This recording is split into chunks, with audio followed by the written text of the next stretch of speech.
Atos 23, 11. E a palavra do Senhor diz o seguinte: na noite seguinte, o Senhor, pondo-se ao lado dele, disse: coragem, assim como você testemunhou a meu respeito em Jerusalém, deverá testemunhar também em Roma.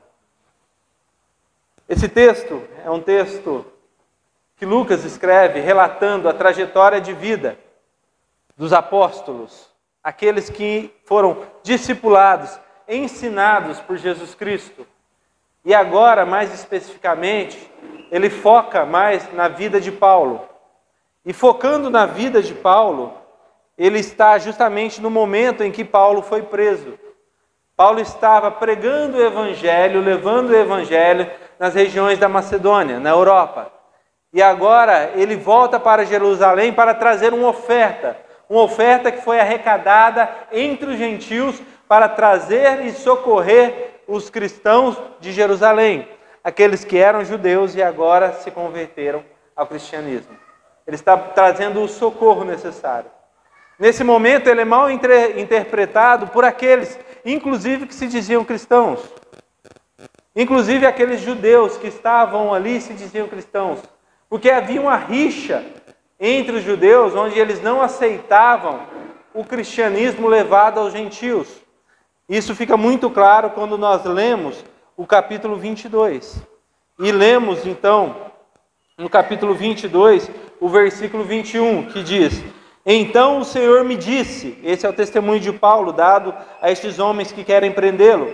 Então o Senhor me disse: vá, e eu o enviarei para longe, aos gentios. E no versículo 22 diz que a multidão ouvia Paulo até que ele disse isso. Quando ele disse que ele levaria o evangelho aos gentios, então a multidão parou de ouvi-lo. Isso já era um problema recorrente. Nós temos esse problema no capítulo 15, onde foi necessário um concílio, uma assembleia, uma reunião dos líderes para poder definir qual eram as tradições, os ritos, os rituais que davam continuidade e precisavam ser realizados pelos gentios. Até que chegam a uma conclusão para dar alguns rituais religiosos judaicos para que os gentios continuassem a realizá-los.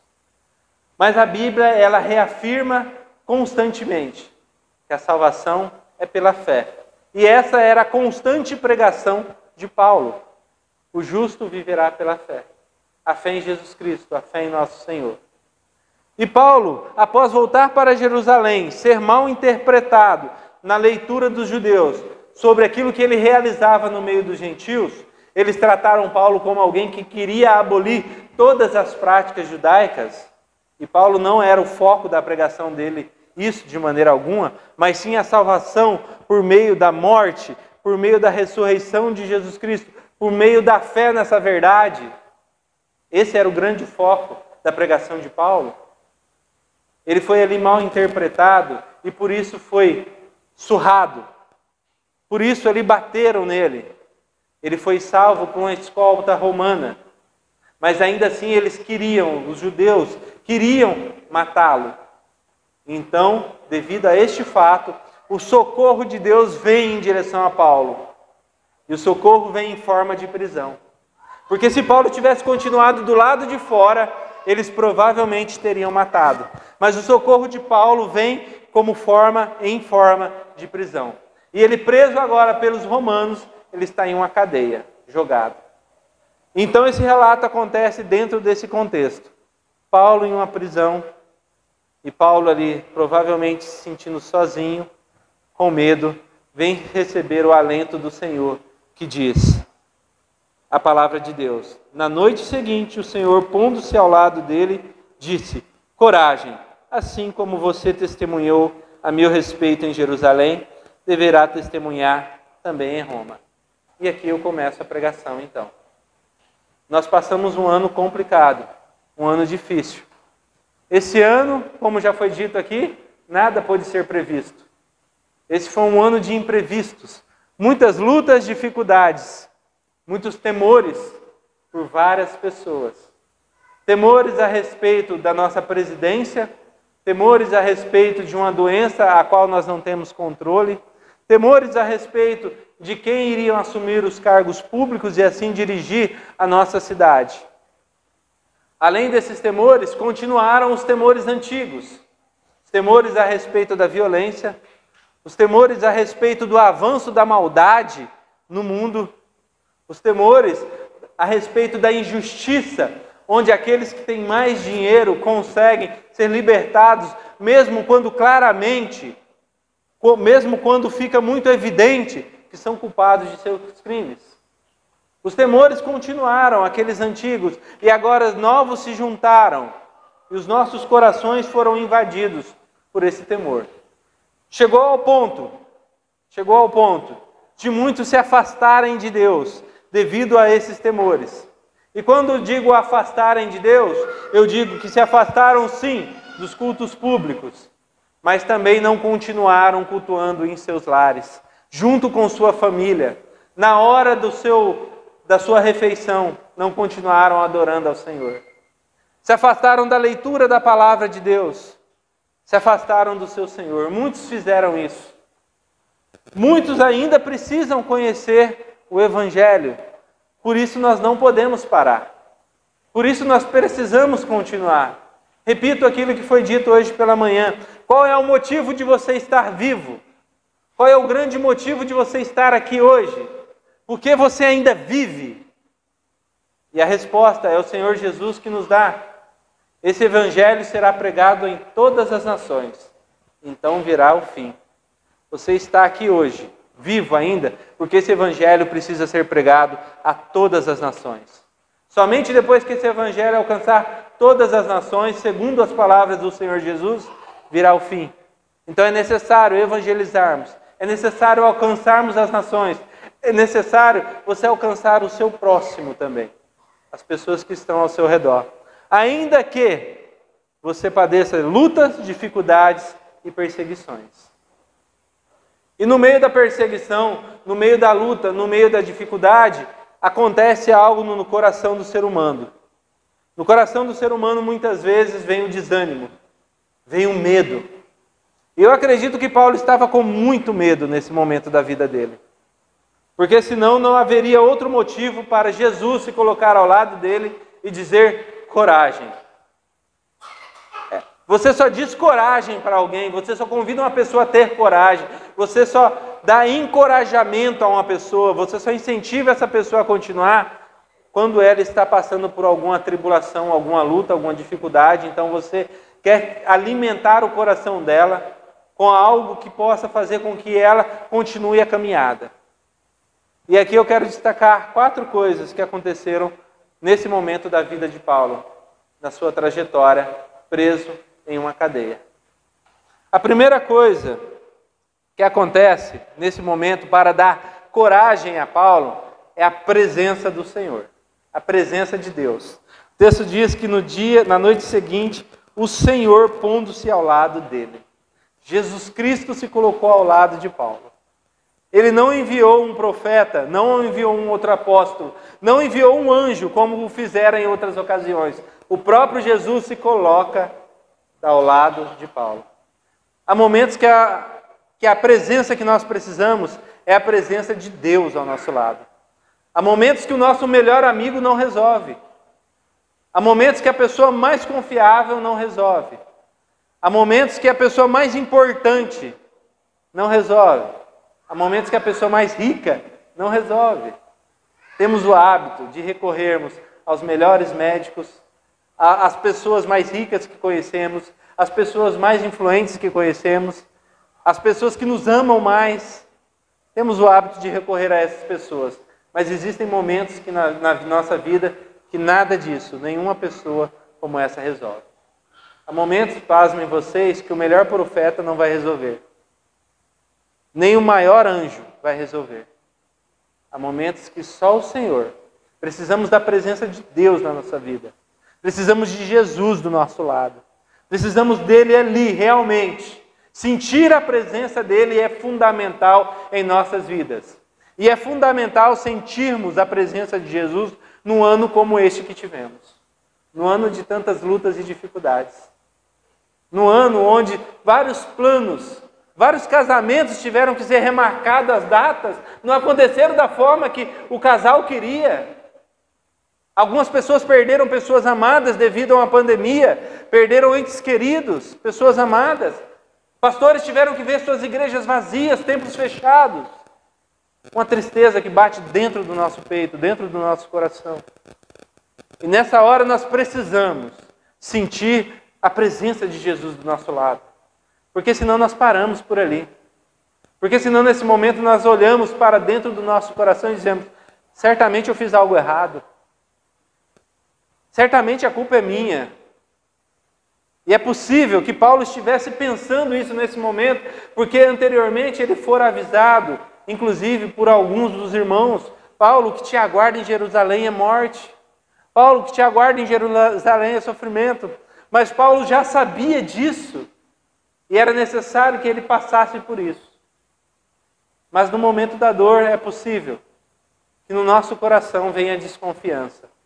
E nessa hora não há mais ninguém, não há absolutamente nada que possa nos consolar, encorajar, senão o nosso Senhor e Salvador Jesus Cristo. Então a primeira coisa que eu quero destacar, e a primeira coisa que eu quero enfatizar, para que você tenha coragem, para que você continue a sua trajetória, a sua caminhada, é que Jesus Cristo se coloca presente em nosso meio. Jesus Cristo se coloca ao nosso lado. E Ele que se coloca ao nosso lado para nos incentivar a continuar a nossa caminhada cristã. A segunda coisa que eu quero chamar a sua atenção diz respeito à provisão. Primeiro, a presença de Deus. Segundo, diz respeito à provisão de Deus. Note você que não foi no momento em que Paulo foi preso que Jesus apareceu ao lado dele. Não foi no momento em que ele foi colocado diante do Sinédrio que Jesus apareceu ao lado dele.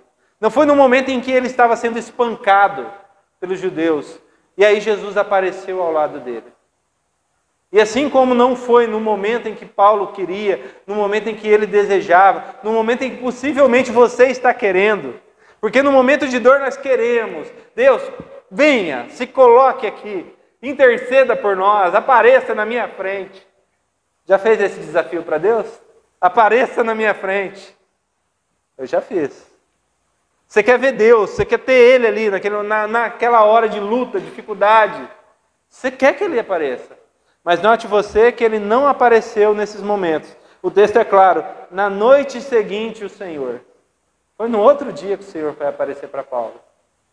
E no outro dia Ele apareceu para Paulo para encorajá-lo, para demonstrar a Paulo que ele estava sobre o domínio da situação, para demonstrar a soberania dele. E aí nós vemos a providência. Primeiro, a providência no fato de que Paulo está preso. Se Paulo não estivesse preso, ele já estaria morto. A providência no fato de que ali é o local de socorro de Paulo. E às vezes no seu lugar de luta, no lugar de dificuldade, é o seu lugar de socorro. É o lugar onde você vai se encontrar com Deus, é na sua luta, na sua dificuldade. Ali a providência do Senhor está para a sua vida. Talvez se você estivesse gozando de uma vida cômoda, de uma vida de fartura e tranquilidade, você estaria distante do Senhor. Mas no meio das suas lutas e batalhas, você continua rendido, dependente de Deus. E é necessário que você continue assim. Porque não há outro lugar para você senão na presença de Deus. Não há outro lugar para você senão dentro da vontade de Deus. Então a primeira coisa, a primeira providência que Deus toma é prender Paulo. Segunda providência que Deus toma é dar o socorro necessário no momento em que precisava de socorro. No momento necessário, no momento mais oportuno, Deus entra com seu socorro. E eu te convido então a olhar agora a partir do versículo 2 e acompanhe o relato. Veja o socorro de Deus presente na vida de Paulo, a providência de Deus. Na manhã seguinte, os judeus tramaram uma conspiração e juraram solenemente que não comeriam nem beberiam enquanto não matassem Paulo. Mais de 40 homens estavam envolvidos nessa conspiração. E dirigindo-se aos chefes dos sacerdotes e aos líderes dos judeus, disseram: juramos solenemente, sob maldição, que não comeremos nada enquanto não matarmos Paulo. Agora, portanto, vocês e o Sinédrio peçam ao comandante que o faça comparecer diante de vocês, com o pretexto de obter informações mais exatas sobre o seu caso. Estaremos prontos para matá-lo antes que ele chegue aqui. Entretanto, o sobrinho de Paulo, filho de sua irmã, teve conhecimento dessa conspiração. Foi à fortaleza e contou tudo a Paulo, que chamando um dos centuriões, disse: leve este rapaz ao comandante. Ele tem algo para lhe dizer. Assim ele o levou ao comandante.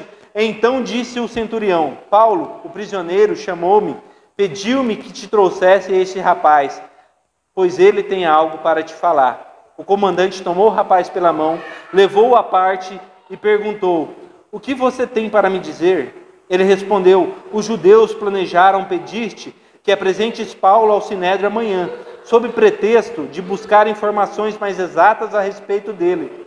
Não te deixes convencer, pois mais de 40 deles estão preparando a emboscada contra Paulo. Eles juraram solenemente não comer nem beber enquanto não o matarem. Estão preparados agora, esperando que prometas atender-lhes o pedido. O comandante despediu o rapaz e recomendou-lhe: não diga a ninguém que você me contou isso. Então ele chamou 2 de seus centuriões e ordenou-lhes, presta atenção no texto: preparem um destacamento de 200 soldados, 70 cavaleiros e 200 lanceiros, a fim de irem para Cesareia esta noite, às 9 horas. Providenciem montarias para Paulo e levem-no em segurança ao governador Félix. Até aqui. Repararam a situação de Paulo? Preso, as pessoas ainda desejando matá-lo, 40 homens decidem fazer um pacto de não comerem até que matassem Paulo, e Deus entra com a providência. Aparece um rapaz do nada, o sobrinho de Paulo. É a única vez que você vê falar desse sobrinho de Paulo. Aparece o sobrinho de Paulo que ouviu essa situação. Certamente a família de Paulo também já havia se convertera ao cristianismo. E ouvindo essa situação, ele vai contar para Paulo. E note você, o comandante recebe ele, este sobrinho de Paulo, e ouve o relato. Mas mais que isso, ouve o relato e acredita no relato. E acreditando no relato, ele vai fazer o quê? Reforçar a guarda na cela? Não. Repare a quantidade de homens que são colocados para proteger Paulo. Contra 40 homens. Olha só isso. Prepare um destacamento de 200 soldados. 200 soldados. 5 para cada um. 70 cavaleiros. E mais 200 lanceiros. Olha a providência de Deus. Nem Bolsonaro sai com tanta gente assim para proteger ele. Não tem um presidente que está saindo com tanta gente para ter essa proteção. Mas quando um homem está dentro, debaixo da vontade de Deus, Deus entra com a providência e envia e mexe céus e terra para poder cuidar daquilo que são seus. Deus salva os seus dentro de uma fornalha ardente. Deus salva os seus dentro de uma cova de leões. Deus salva o seu dentro do mar, na barriga de um peixe. Deus salva aqueles que são seus dentro de uma prisão. Deus entra com a providência na hora certa, na hora que precisa.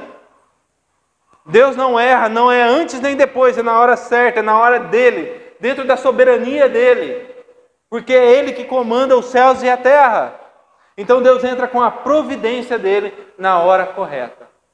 Eu quero dizer para você, se você está desanimado, precisando ser encorajado, eu quero te dizer que Deus vai entrar com a providência na hora certa. E nesse momento, se você está passando por um momento de luta, de prisão, de dificuldade, é aí que você tem que estar. E é aí que você tem que perceber a presença de Deus. É aí que você tem que perceber o cuidado de Deus para a sua vida. Não é local de murmuração.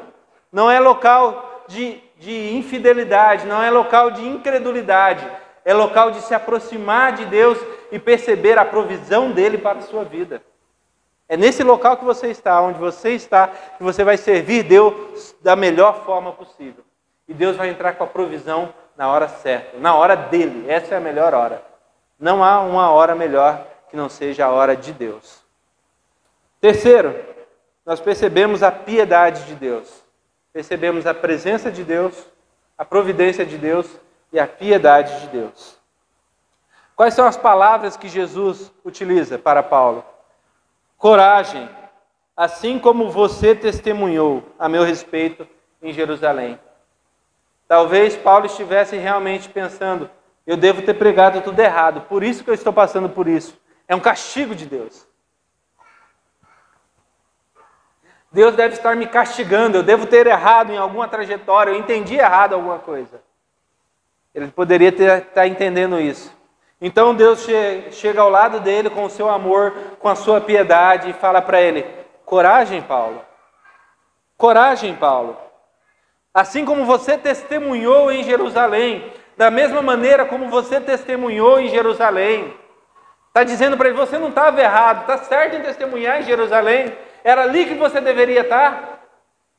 Assim como pelo Espírito Santo eu te anunciei que você teria sofrimento em Jerusalém, você obedeceu e estava no lugar certo.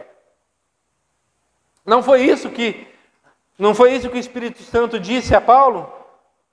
Capítulo de número 21, versículo de número 22.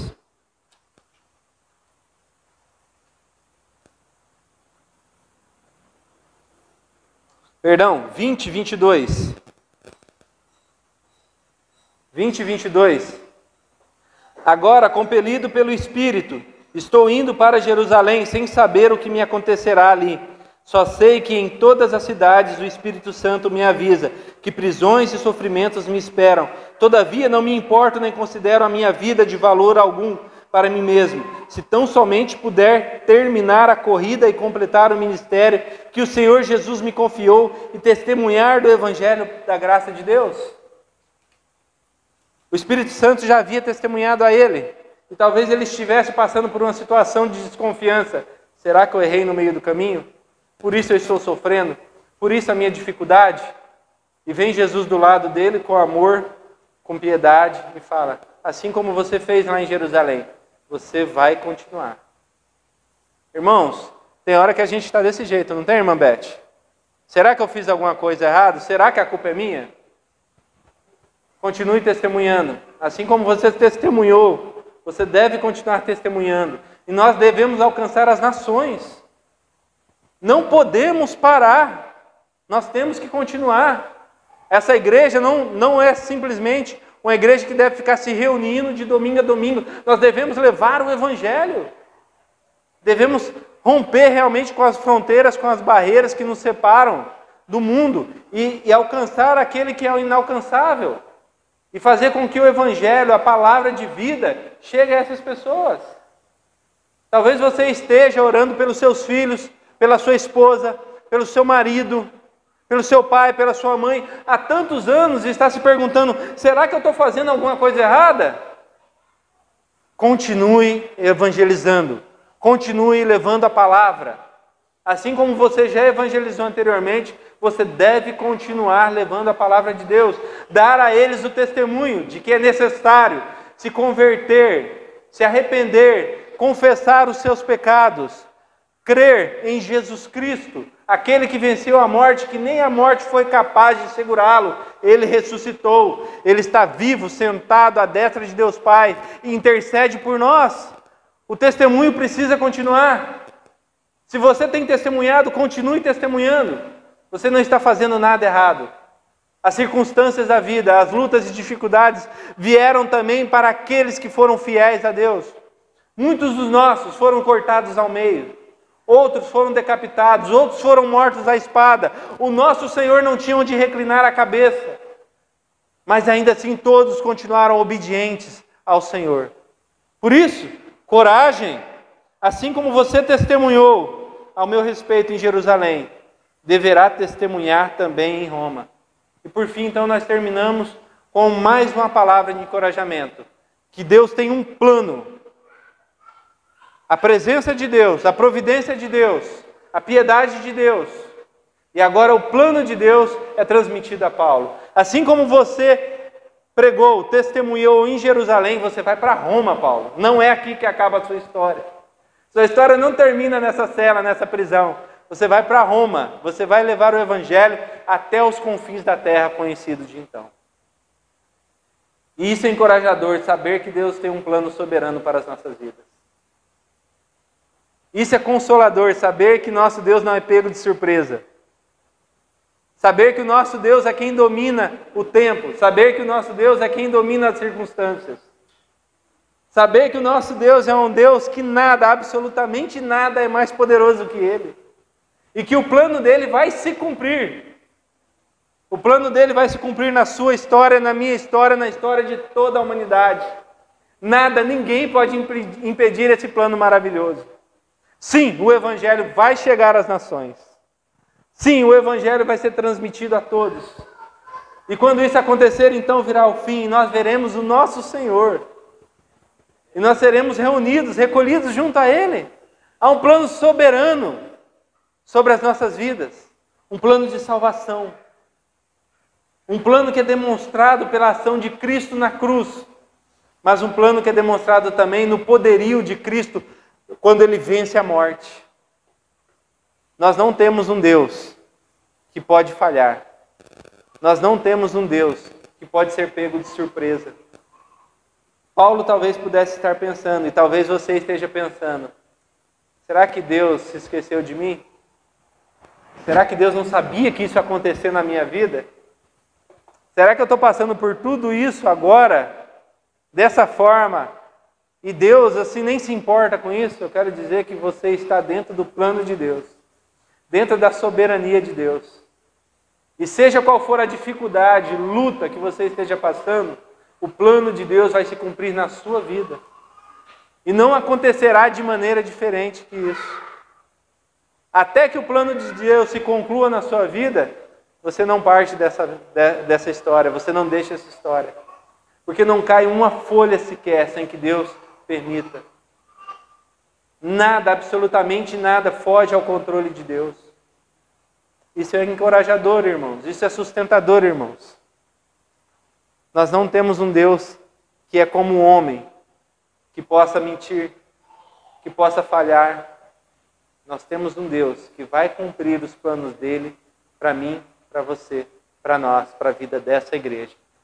Não importa a luta, a dificuldade que você passou durante este ano, tenha convicção de que o que você precisa para continuar levando o Evangelho às nações é a presença de Deus, é a providência de Deus, é a piedade de Deus e é o plano de Deus sobre a sua vida. Que Deus abençoe você, que Deus abençoe essa igreja. Que nós possamos continuar então, na próxima oportunidade, estudando a palavra de Deus, no capítulo de número 24.